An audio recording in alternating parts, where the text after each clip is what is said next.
2 गज दूरी, मास्क है जरूरी। अभी भी कोरोना खत्म नहीं हुआ है, आप कोरोना से सावधानी बरते।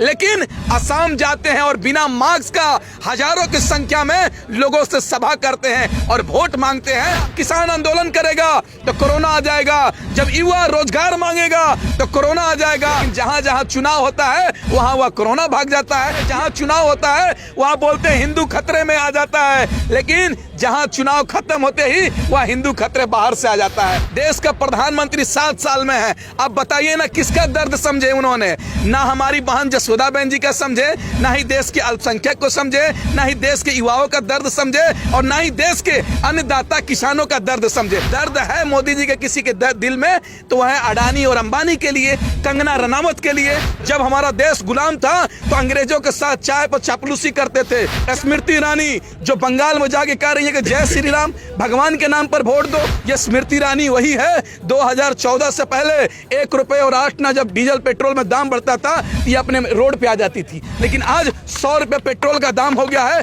सड़क पर नहीं है। अरे भाई ये लोग जुमला जीवी लोग हैं, ये लोग सलवार जीवी लोग हैं।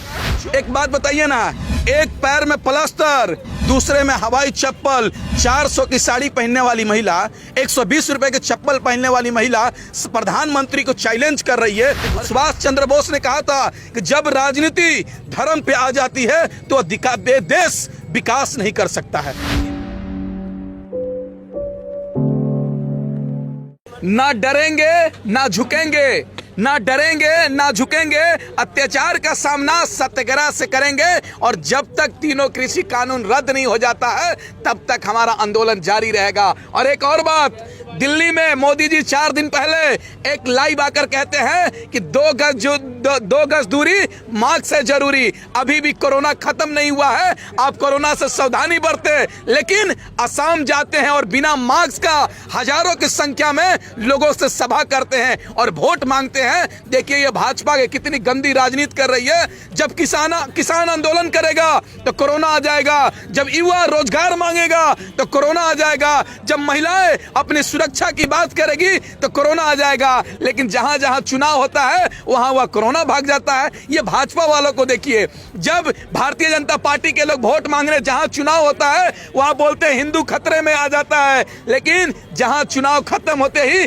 वह हिंदू खतरे बाहर से आ जाता है। देख लीजिए पूरे 5 राज्य में, बंगाल सहित 5 राज्य में भारतीय जनता पार्टी चुनाव हारेगी, तब जाकर अहंकार और घमंड टूटेगा। क्योंकि नशा किसी चीज का भी हो, नशा उतरता है, घमंड और अहंकार किसी का भी हो, कैसा भी हो, अहंकार और घमंड टूटता है। आप देखते रह जाइए, ये सरकार 5 राज्यों में चुनाव हारेगी, तब जाकर किसानों के बीच में आकर घुटने टेकेगी और किसानों से माफी मांगेगी और किसानों की मांग पूरी करेगी। नहीं, आपने इसका जवाब दिया। मोदी जी ने कहा कि किसानों का दर्द या चाय वाला हूँ मुझसे ज्यादा दर्द कौन समझेगा गरीबों का, तो क्या वो दर्द नहीं समझ रहे हैं? बिल्कुल नहीं, 7 साल से सत्ता में बैठे हुए हैं, देश का प्रधानमंत्री 7 साल में है, अब बताइए ना किसका दर्द समझे उन्होंने? ना हमारी बहन जसोदा बहन जी का समझे, ना ही देश के अल्पसंख्यक को समझे, ना ही देश के युवाओं का दर्द समझे, और ना ही देश के अन्नदाता किसानों का दर्द समझे। आप बताइए ना, अगर मोदी जी के दिल में थोड़ा सा भी दर्द रहता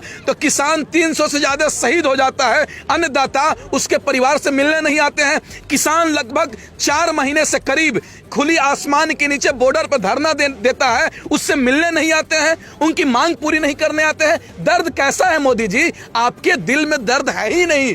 दर्द है मोदी जी के किसी के दिल में तो वह है अडानी और अंबानी के लिए, कंगना रनावत के लिए, रामदेव बाबा के लिए। जो मुकेश अंबानी के घर में बच्चा पैदा होता है तो उसके परिवार से मिलने चले जाते हैं, लेकिन किसानों से मिलने नहीं जाते हैं, तो किसानों की मांग पूरी कर दी होती। अगर ये सरकार के सीने में दर्द होता, प्यार होता, तो किसानों की मांग पूरी कर देती। लेकिन ये सरकार को ना ही किसानों से प्यार है, ना ही इस देश के आम नागरिक से प्यार है, बल्कि प्यार है तो रामदेव बाबा से है, 2.25 आंख वाले अडानी और अंबानी से है, कंगना रनावत से है। ये लोग देशद्रोही लोग हैं और सत्ता में वही लोग बैठे हुए हैं। जब हमारा देश गुलाम था तो अंग्रेजों के साथ चाय पर चापलूसी करते थे, चाय पर चर्चा करते थे, वही लोग सत्ता में बैठकर डिवाइड एंड रूल चला रहे हैं। आपने देखा होगा 26 जनवरी को देश को किस तरीके से किसानों को बदनाम करने के लिए लाल किला पर अपने गुंडों को भेज देते हैं। ये लोग बंगाल में देख लीजिए, भारतीय जनता पार्टी चुनाव जीतने के लिए वहां दंगा फसाद करा रही है, ममता बनर्जी हमला करवा रही है और तमाम चीजों को षड्यंत्र रच रही है। लेकिन देश की जनता और तमाम लोग समझ चुके हैं कि ये भारतीय जनता पार्टी कितना गंदी राजनीति कर रही है, इसको उखाड़ना ही होगा। एक बात बताइए ना, स्मृति ईरानी जो बंगाल में जाके कह रही है कि जय श्री राम, भगवान के नाम पर वोट दो। अरे भाई, ये स्मृति ईरानी वही है 2014 से पहले 1 रुपए और 8 आना जब डीजल पेट्रोल में दाम बढ़ता था तो ये अपने रोड पे आ जाती थी। लेकिन आज 100 रुपए पेट्रोल का दाम हो गया है, सड़क पर नहीं है। 900 रुपए सिलेंडर का दाम हो गया है, सड़क पर नहीं है। ये भारतीय जनता पार्टी को 2014 से पहले महंगाई डायन लगती थी, लेकिन अब डार्लिंग बन चुकी है। शौकत भाई, आपने किसानों की बात की, बीजेपी पार्टी सांसद साक्षी महाराज ने तो कहा आप किसान ही नहीं है, किसान मानते नहीं है। बिल्कुल, देखिए कह तो दिए कि ये लोग सत्ता में लोग बैठे हुए हैं, ये आतंकवादी लोग हैं, ये काले अंग्रेज हुए। बताइए, अन्नदाता को ये साक्षी महाराज जो अपने आप को महाराज कहते हैं, मैं इनको महाराज नहीं मानता हूं।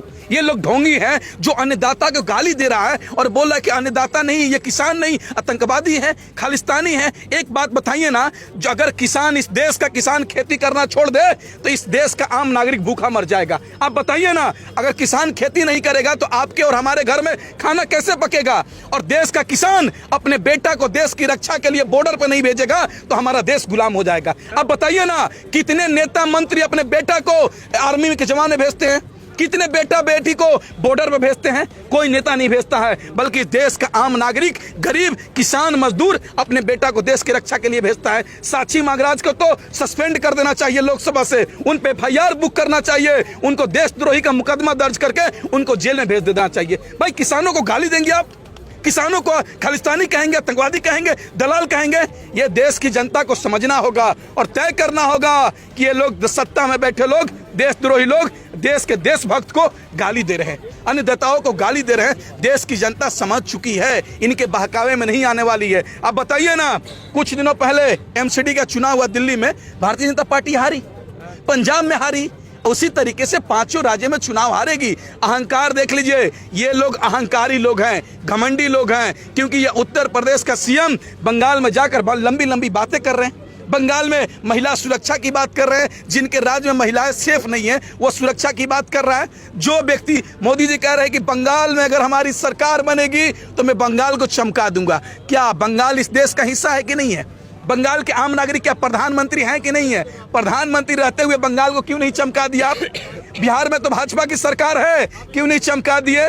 मध्य प्रदेश में भाजपा की सरकार है, मध्य प्रदेश को क्यों नहीं चमका दिए? अरे भाई, ये लोग जुमला जीवी लोग हैं, ये लोग सलवार जीवी लोग हैं, जो केवल देश की जनता को बेवकूफ बनाना जानते हैं। मोदी जी कह रहे हैं MSP है, था, रहेगा। अरे भाई, कानून क्यों नहीं बना दे रहे हैं? MSP था, है, रहेगा तो कानून तो बना दीजिए। किसान नहीं है, किसान अपने अपने घर चले जाए। किसान यहाँ घर बनाने के लिए थोड़ी आया हुआ है, अपने परिवार को छोड़कर मजबूरन बैठा हुआ है। वो कह रहा है कि तीनों कृषि कानून रद्द कर दो, MSP में कानून बना दो, हम घर चले जाएंगे। लेकिन एक सरकार ये भरम में जी रही है कि किसान थकेंगे घर चल जाएंगे। तो एक बात सुन लीजिए, हम लोग थकने वाले नहीं हैं। जब तक हमारी मांग पूरी नहीं हो जाती है तब तक नहीं जाएंगे, बल्कि अगर सरकार हमारी 2024 तक हमारी मांगों को पूरी नहीं करती है, इस सरकार को भी उखाड़ फेंकने का हम लोग काम करेंगे। एक बात बताइए ना, एक पैर में प्लास्टर, दूसरे में हवाई चप्पल, 400 की साड़ी पहनने वाली महिला, 120 रुपए के चप्पल पहनने वाली महिला प्रधानमंत्री को चैलेंज कर रही है और कह रही है कि तुमने 7 साल में जो विकास किया है उसके नाम पर वोट मांगो। लेकिन भारतीय जनता पार्टी के लोग विकास के नाम पे वोट मांग रहे हैं, क्या बोल रहे हैं? जय श्री राम। तो एक बात बताइए, मैं मुसलमान हूं, जय श्री राम कहने से देश का विकास हो जाएगा तो मैं भी जय श्री राम कह रहा हूं। अगर जय श्री राम कहने से किसानों की आय दोगुनी हो जाएगी तो मैं जय श्री राम कहता हूं। अगर जय श्री राम कहने से देश का आर्थिक हालात सुधर जाएगा तो मैं कहने के लिए तैयार हूं। देश का किसानों की मांग पूरी हो जाएगी तो मैं कहने के लिए तैयार हूं। भाई सुनिए, भगवान सबके दिल में रहते हैं। सुभाष चंद्र बोस ने कहा था कि जब राजनीति धर्म पे आ जाती है तो देश विकास नहीं कर सकता है। ये भारतीय जनता पार्टी के लोग धर्म पे राजनीति कर रहे हैं, ये देश को विकास नहीं कर सकते हैं, बल्कि देश को बांटने का काम कर रहे हैं। आप लोगों को समझना होगा। सहानुभूति, ये लोग तो भारतीय जनता पार्टी के कलाकार लोग हैं और वो लोग कलाकारी खुद करते हैं। स्मृति ईरानी से अब शुरुआत किए थे हम। स्मृति ईरानी वही करती थी कलाकारी 2014 से पहले, और उनका एक सीरियल आया करता था, क्योंकि सास भी कभी बहू थी, आता था उसी तरीके से बंगाल में जाकर ये कलाकारी कर रहे हैं और अपमान उनका कर रहे हैं जो व्यक्ति सीधा साधारण हो, सीधा हो, अपने राज्य के लिए लड़ना जानती हो, अपने राज्य के लोगों को विकास करना चाहती है, उसको बदनाम कर रहे हैं। लेकिन बदनाम करने दीजिए, देश की जनता, बंगाल की जनता, आसाम की जनता, तमाम लोग, देश के लोगों देख रहे हैं और सरकार को वोट के माध्यम से चोट करेंगे। वोट के माध्यम से सरकार को हमने चुना था, हमने वोट के माध्यम से सरकार को चुना था, वोट के माध्यम से ये सरकार को गिराने का काम करेंगे।